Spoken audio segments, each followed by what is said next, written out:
If I were to ask you, how would you define emotional intelligence? What would you say?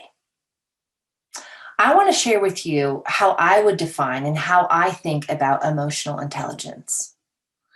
When I think about it, what I really think about is the capacity to be with. Well, be with what? The capacity to be with our sensations, our feelings, our thoughts that arise in any given moment. Really, what I'm describing when I talk about this is our capacity to regulate. So, I really like to define and think about emotional intelligence as my ability to be able to connect or to regulate in the midst of whatever experience I'm having. It's not about being calm. It's not about having a particular experience in our feelings, in our thoughts, in our body. It's about being able to be with any and all experiences that arise in any given moment.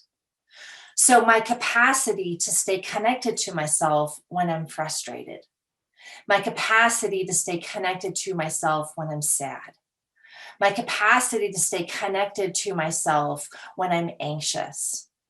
Also, when I'm excited, when I feel joyful, that ability to connect, to be with, is how I define emotional intelligence. It's also one of the most important and one of the hardest things to develop in ourselves. It's also, from my perspective, one of the main goals of play therapy.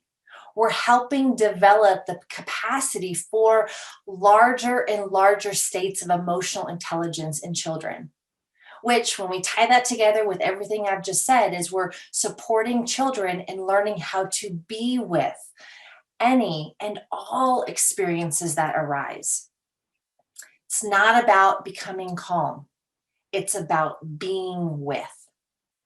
So, as you are reflecting on this, as you're reflecting on your own idea and understanding of emotional intelligence, I'm going to offer you this as another part of your reflection. When these different experiences arise in you, are you able to connect to yourself? Or do you run away? Or do you hide from yourself? What do you do? And just to get curious about your own relationship, because that might also give you some insight into the areas for your own growth as you're developing your own capacity and you're expanding your own windows of tolerance as you're developing greater and greater levels of your own emotional intelligence.